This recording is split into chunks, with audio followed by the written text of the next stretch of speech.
अस्सलाम वालेकुम, नमस्कार, सत श्री अकाल। मैं मोहम्मद शाह आलम, सोशल एक्टिविस्ट। 31 अगस्त 2025। जैसे कि मैं आप लोगों से बताना चाहता हूँ, कुछ ही दिनों में 12 रबी अव्वल आने वाले हैं, यानी कि मिलादुन नबी। बहुत ही जश्न और उल्लास के साथ मिलादुन नबी लोग मनाते हैं। कहीं जुलूस निकलती है, कहीं मिलाद होते हैं, कहीं जलसे होते हैं। लेकिन इसी घड़ी में कोलकाता के सरजमी पे एसआर फाउंडेशन और तहरीक फाउंडेशन ने मिलकर एक पूरे समाज को एक पीस मैसेज देने का बड़ा काम किया। भारत के मौजूदा हालात को देखते हुए इन्होंने जो काम किया है, ये बात काबिल तारीफ़ है। दोस्तों, भाषा को लेकर और जाति धर्म को लेकर जिस तरह से अभी कुछ दलाल मीडिया, कुछ दलाल नेता, ये लोग हिंदू मुस्लिम को लेकर एक घिनौना राजनीति का खेल खेल रहे हैं। तहरीक फाउंडेशन ने और एसआर फाउंडेशन ने मिलकर ये प्रोग्राम ऑर्गेनाइज कराने के साथ साथ पूरी दुनिया को एक प्यारा सा मैसेज दिया। दोस्तों, बताता चलूँ कि इस प्रोग्राम में एसआर फाउंडेशन और तहरीक फाउंडेशन ने सारे धर्म के लोगों को एक ही मंच पे लाके बैठाने का काम किया है, जो कि अभी के मौजूदा हालात पे बहुत बड़ा काम है। इसे नज़रअंदाज नहीं किया जा सकता। और ये भी बताता चलूँ, आकाए दो जहां मोहम्मद सल्लल्लाहु अलैहि वसल्लम की पूरी ज़िंदगी बयां किया गया। उनकी बचपन से लेकर बुढ़ापा तक उनके ऊपर जो भी बीता, वो सारे पॉइंट टू पॉइंट पूरी डिटेल्स वहां बताया गया। सारे धर्म के लोगों ने आप हुजूर सल्लल्लाहु अलैहि वसल्लम पे बेहतरीन स्पीच दिया और अपना ख्याल पेश किया। दोस्तों, बहुत ही प्यारी वीडियो है, आप ज़रूर देखें। अस्सलाम वालेकुम, सत श्री अकाल, नमस्कार।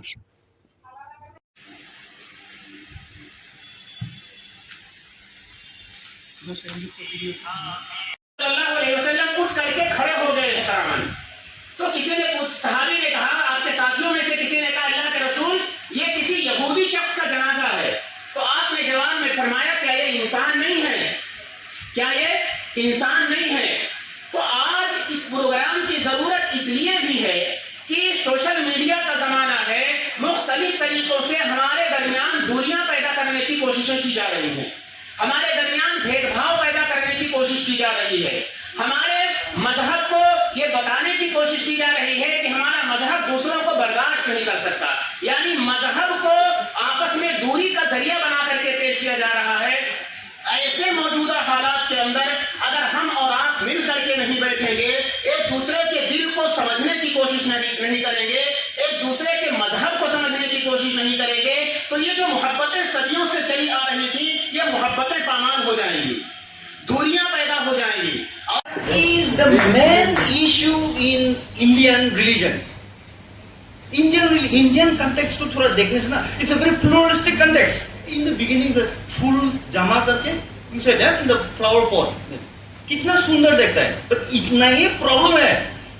The more religion is there, the more culture is there, the more faith is there. So many problems are there. No other country have this kind of culture. Okay, कोई दुनिया में इतना religion और culture नहीं है. It is only in India. So to make this India more peaceful and what humanly living legacy and all, we need to understand our own religion and we have to practice. Right. It's not only Islam. It's not only Christian. It's not only Hinduism. All religion have to come together. Finally, I want to tell you one thing. Until and unless there is a peace among the religion, there will be no peace in the world. धर्म लड़ने से ना कभी भी शांति नहीं मिले. That's what I can tell you. So all the religions should come together.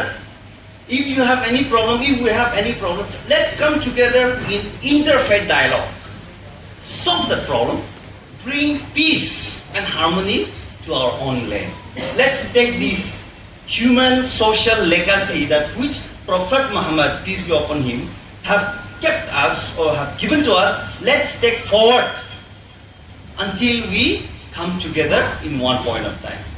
So I would like to wish all the best for all this. Now as we come together to celebrate the year of Prophet Muhammad, we have come together not to cut the cake, but to cut this teaching into pieces. And let's take all of us this cake to all our places and we will try to.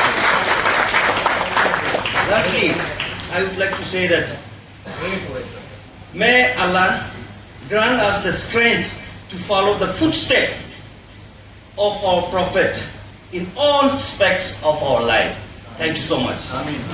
दिया है या फिर माताओं ने माँ का role अदा करने से मना कर दिया है। दुनिया माँ के आशीर्वाद से दुनिया की हर लड़ाई लड़ी जा सकती है, लेकिन उसके आशीर्वाद के बिना जीती हुई जंग भी हार में बदल जाती है। बारे में ये बात कही गई है, तो अब हम बात करें कि जो इस्लाम के 5 स्तंभ हैं, जो 5 सिद्धांत हैं, जैसे सबसे पहला है शहादा। शहादा मीन्स हिदायत है, ये नहीं कि आप फजर की नमाज में असर की पढ़ लेना है। उसके बाद है जकात। जकात जैसे सभी ने इसके जकात के ऊपर बात की है कि ये सभी धर्मों में है कि आप अपनी हर मोहम्मद साहब का जन्मदिन, और मोहम्मद साहब का जन्म इस्लामी कैलेंडर के मुताबिक इस्लाम के तीसरे महीने रबीउल अव्वल की 12 तारीख को हुआ था। मुझसे कहा गया कि मैं जो बातें इन्होंने कही हैं तो उसके बारे में कुछ फीडबैक दूं, तो मोटा मोटी आप सभी ने मतलब उसको बहुत ही अच्छी तरह से मैंने देखा, जैसे आपने सुना उसको ग्रास्प किया और पकड़ा चीज़ को। आपको मोहम्मद साहब के बारे में बहुत कुछ जानने को मिला होगा। तो मैं चाहता हूं कि मैं कुछ ऐसी बातें करूं कि इस्लाम के बारे में हमारे ग्रंथ में भी बहुत कुछ लिखा हुआ है, तो अगर मैं वो बातें आपसे शेयर करूं तो आपको नया बहुत कुछ जानने को मिलेगा। है वो अल्लाह से रिलेटेड, मोहम्मद साहब से रिलेटेड, ठीक है, उनकी अच्छाइयों को।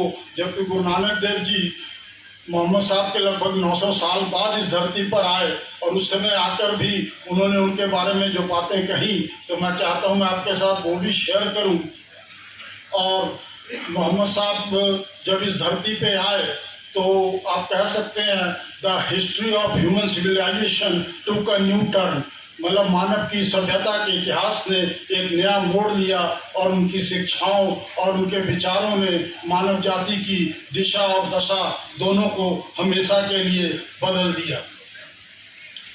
मोहम्मद साहब मतलब तो एक ऐसे शख्स थे जिनकी जितनी तारीफ की जाए उतनी कम है।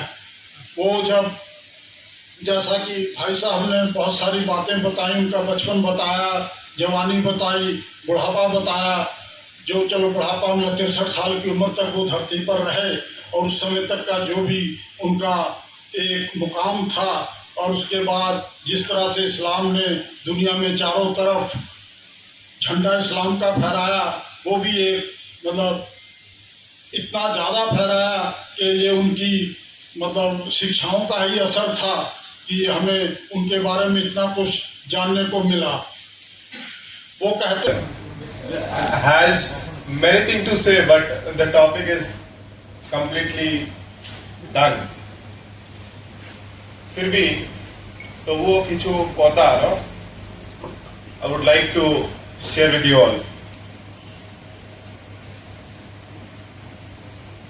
जब हम लोग যখন আমরা human and social legacy of Prophet Muhammad peace be upon him এর বিষয়ে দেখি, when we think of his legacy, তখন আমরা 5টা পয়েন্ট we meditate or 5টা point we try to manifest of him. প্রথম বিষয়ে যেটা আমি অ্যাকচুয়ালি 5টা বিষয় বাইবেলের সঙ্গে এবং তার লাইফের সঙ্গে আমি একটুখানি চিন্তা করছিলাম যে কিভাবে আমি আপনাদের সামনে এই কথা বলতে পারি। অনেকেই বলেছেন, এবং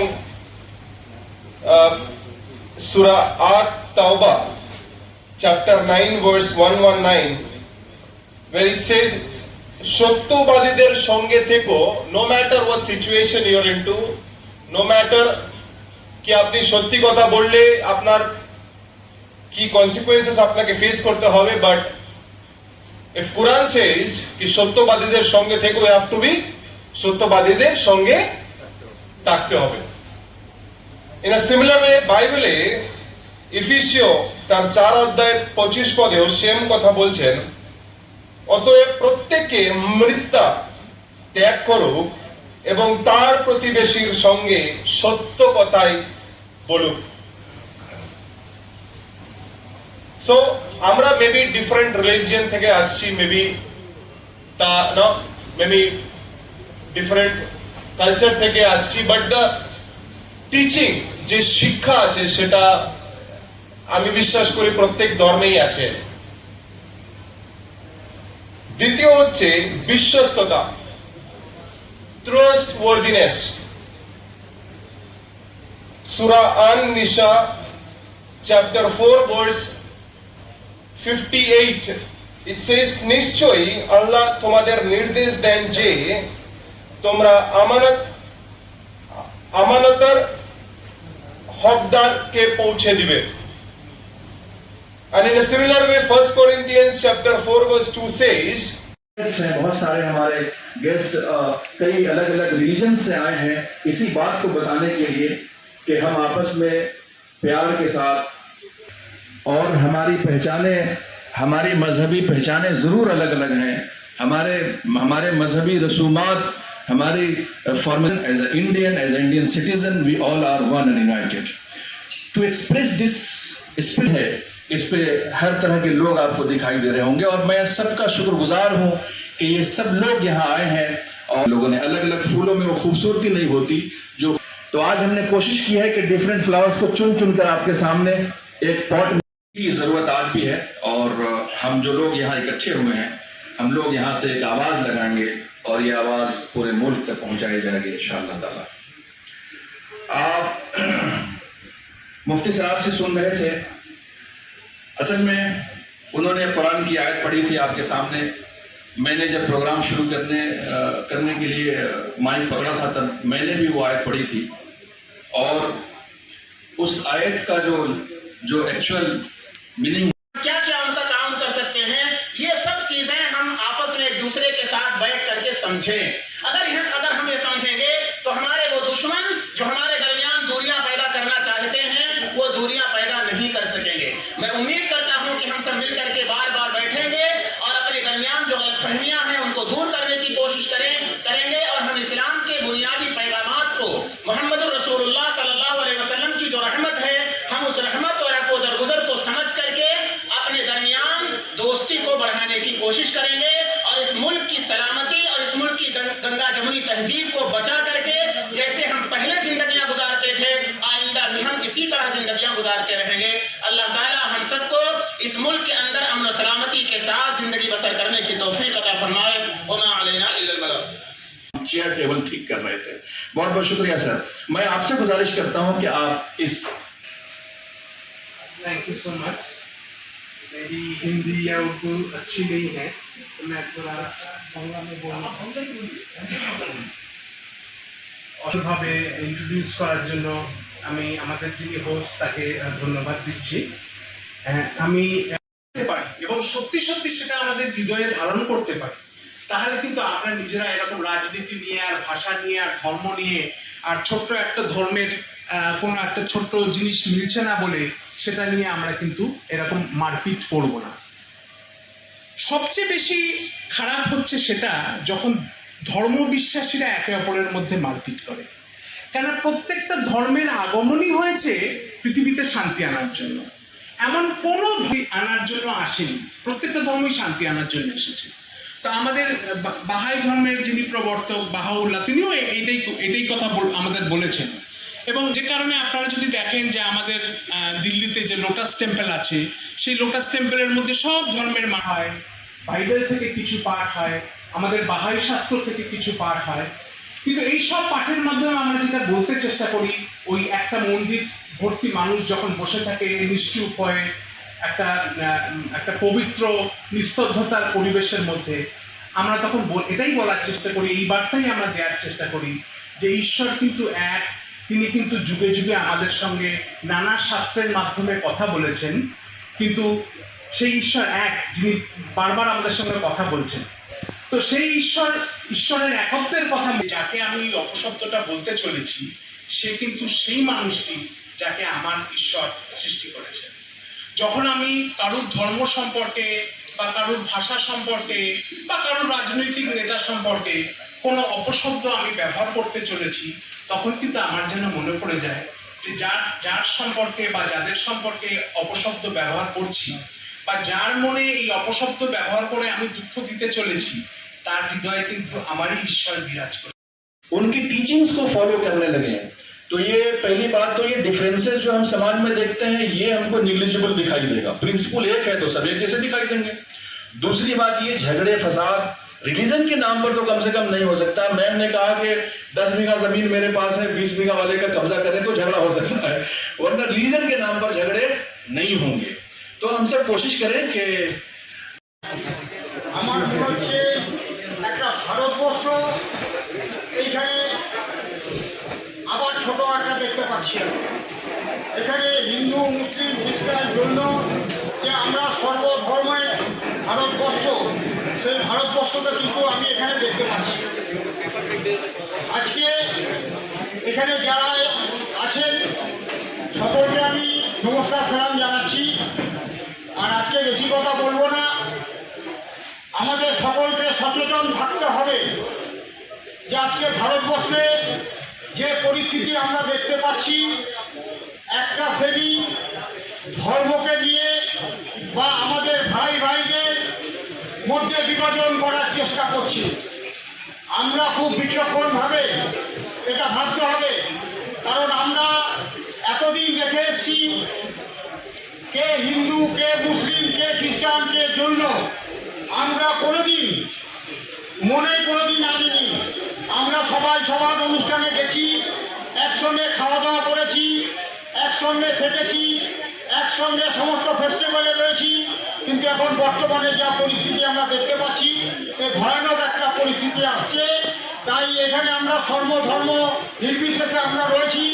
আমরা সকলে মিলে আমাদের ভারতবর্ষকে রক্ষা করতে নিয়ে এবং আমাদের ভাই দাদা আমরা ঐক্যবদ্ধভাবে এই সমস্ত জিনিসকে আমাদের রুখতে হবে, এইটুকু বলেই আমি ছোট্ট मिस्टर वाइज असलम साहब, ये फाउंडर हैं और सेक्रेटरी हैं इंडियन प्लूरलिज्म फाउंडेशन के, और आप अलमनाई हैं university of London, peace university Costa Rica, Cambridge university. एक काफ़ी लर्नेड आदमी हैं जो हमारे बीच हैं और मल्टी फेथ डायलॉग्स में ये काफ़ी हिस्सा लेते रहते हैं। तो इनको हम लास्ट में इनके प्रेसिडेंशियल स्पीच सुनेंगे, इससे पहले सवाल आ जाए।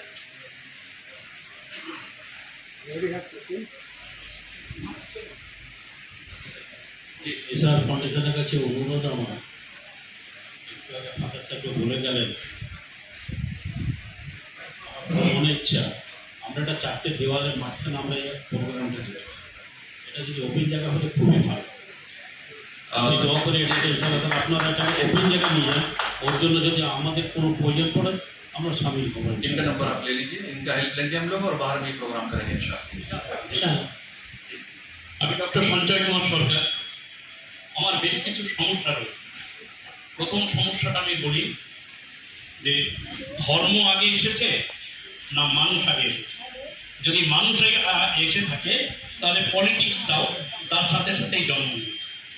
কারণ আমরা যে ধর্মগুলো দেখি, বিশেষ করে আমাদের ভারতবর্ষে যে ধর্মের জন্মটা, তারপরে কিন্তু আপনাদের এই সমস্ত ধর্মের জন্ম হয়েছে। আমি একটা ধর্ম বিলং করি, তার নাম হচ্ছে মতুয়া ধর্ম, সেটাও একেবারে লাস্টে জন্ম নিয়েছে। কিন্তু এই জন্ম নিল কেন?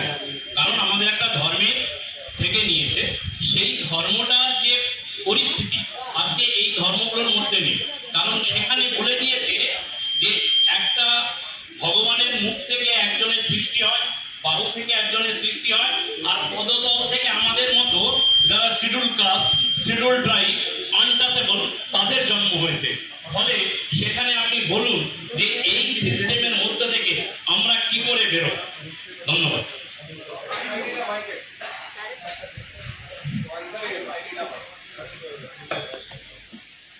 আপনার প্রশ্নের একদম সহমত আমি করছি না।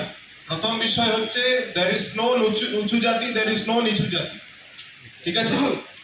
উঁচু জাতি নিচু জাতি মেড বাই ম্যান, মানুষ এগুলোকে তৈরি করেছে, প্রথম বিষয়। দ্বিতীয়, ঈশ্বর যখন আপনাকে তৈরি করেছে, পৃথিবীতে পাঠিয়েছে, সেই সময়ে আপনাকে ওই ঈশ্বরের সামনে যে সবাই সমান, না ইকুয়াল, সবাই একটা স্তর। ইচ হ্যাভ, না সবার জীবনের জন্য একটা পরিকল্পনা ঈশ্বর রেখেছে, সবার জীবনের জন্য একটা ধর্ম রেখেছে। So we need to follow that, ঠিক আছে না? তাহলে ধর্ম হচ্ছে ধারণ করা, আমি ওখানেও বলেছি ধর্ম হচ্ছে ধারণ করা। The more good things, the more positive things আপনি ধারণ করছেন, দ্যাট ইজ योर ধর্ম, nothing more than that. Thank you. एक मिनट पहले आपकी पहले बात का जवाब मैं दे दूं। असल में ये जो कंसेप्ट है ना कि वो जो ऊंची जाति नीची जाति, ये हिंदू धर्म में है।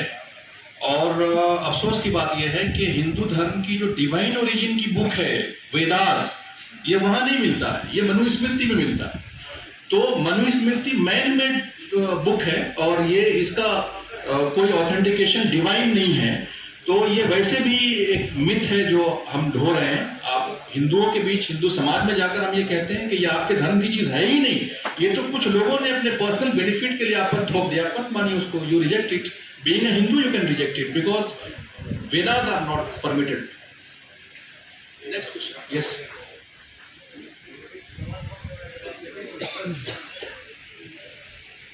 मैं और एक पॉइंट एडिशन करना चाहता हूँ। আপনি ওটা শুনেছেন, মাথা থেকে হয়েছে, কিন্তু কোনোদিনও বাস্তবে দেখেছেন?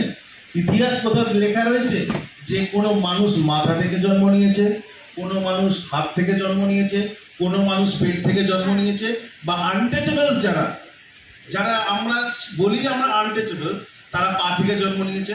আমার মনে হয় কেউ দেখেনি। যারা বলেছে তারা নিজেদের স্বার্থের জন্য বলেছে, কিন্তু আমরা এখনো অবধি মাতৃগর্ভ থেকেই আমরা জন্মগ্রহণ করেছি যত মানুষ আছে। আর যে যার ধর্মে যখন সে জন্মগ্রহণ করছে তখন সে ধর্মটা ধারণ করে নিচ্ছে। ধন্যবাদ।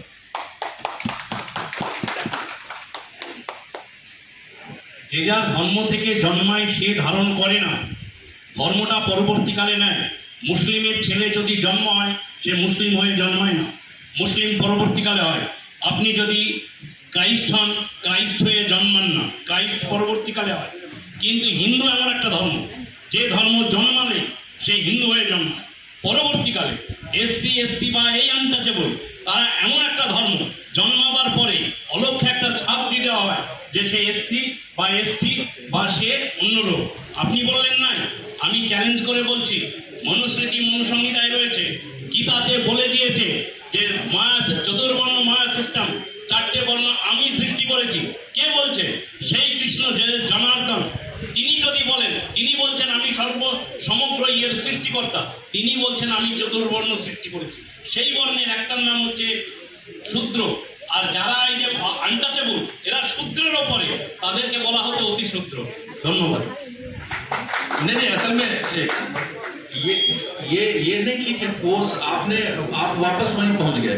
मैंने आपको पहले कहा है, ये गीता भी डिवाइन ओरिजिन की बुक नहीं है। गीता तो महाभारत का 18 अध्याय का नाम है, और महाभारत एक लड़ाई हुई थी, उसकी रिकॉर्डिंग है, उसमें से 18 अध्याय आपको गीता की किताब मिलती है। ये डिवाइन ओरिजिन की किताब नहीं है, इसलिए आप ये argument is not from divine origin. ये वैसे मैन मेड है, ये मैन मेड नहीं है। वेदास हिंदू शब्द नहीं है, सनातन है, शाश्वत है, तो शाश्वत है। तो ठीक है।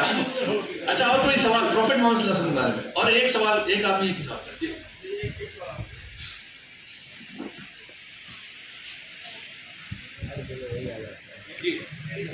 प्रॉफिट सल्लल्लाहु अलैहि वसल्लम के बारे में सवाल है, अगर दो लाइए। सभी लोग जितनी भी बुराइयाँ हैं, देश की बुराइयाँ हैं, सबको मतलब हटाएं और एक दूसरे को जोड़ने का काम करें। बस वैसे तो सबका यही बात दिख रहा है सामने, सभी धर्मों के लोग बैठे हैं, तो काफ़ी खुशी की बात है कि हम लोग यहाँ पर हुए हैं। तो आगे चलकर इस तरह का प्रोग्राम मतलब और भी होना चाहिए, सभी मिलकर।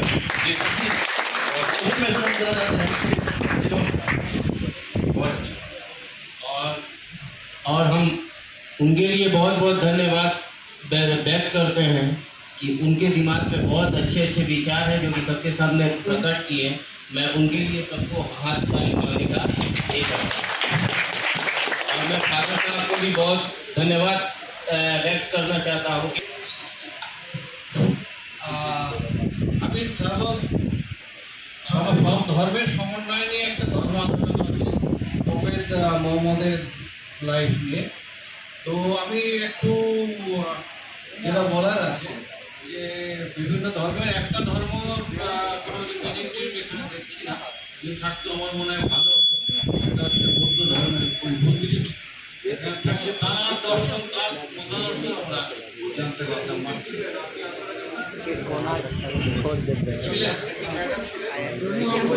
वो किसी वजह से नहीं आए, उनका कंफर्मेशन भी मिला हुआ था, लेकिन वो किसी वजह से नहीं आए। और दूसरे दिवाकर महाराज जो चिन्मय संस्था से वो भी आने वाले थे और उनका भी किसी वजह से आना नहीं हुआ। हमने कोशिश पूरी की थी कि कोई बचे नहीं। मेरा वही लगा ये सब धर्म सारे लोगों को बुलाया गया था, सारे लोगों को। ठीक है, वो जैन कम्युनिटी से, Jain. Any other question from behind? पीछे से किसी का कोई सवाल है? सवाल होना चाहिए, आप इतनी देर बैठे सुने तो हमें भी लगे कि आपने कुछ सुना है और आप इन्वाइट किए हैं आज के इस इन्वायरमेंट से। कोई सवाल है? नहीं है तो फिर मैं प्रेसिडेंशियल स्पीच करा करके प्रॉब्लम कर रहा हूँ। ठीक है, मैं वैज असलम साहब को गुजारिश करता हूँ कि आप आएँ और अपने आखिर बात मुकम्मल करके फिर इस प्रोग्राम के खात्मे का ऐलान होगा। तो हटाएं और एक दूसरे को जोड़ने का काम करें। बस मैसेज तो सबका यही पर दिख रहा है सामने की सभी धर्मों के लोग बैठे हैं, तो काफी खुशी की बात है कि हम लोग यहाँ पर एकत्रित हुए हैं। तो आगे चलकर इस तरह का प्रोग्राम मतलब और भी होना चाहिए, सभी मिलकर। जी यही मैसेज हम देना चाहते हैं। जी नमस्कार। और हम उनके लिए बहुत बहुत धन्यवाद व्यक्त करते हैं कि उनके दिमाग में बहुत अच्छे अच्छे विचार हैं जो कि सबके सामने प्रकट किए। मैं उनके लिए सबको हाथ ताली मारने का एक और मैं व्यक्त करना चाहता हूँ कि वो मैंने सब रिलीजन को एक करने का जो उन्होंने स्पीच दिया वो मेरे को बहुत भाया, बहुत अच्छा।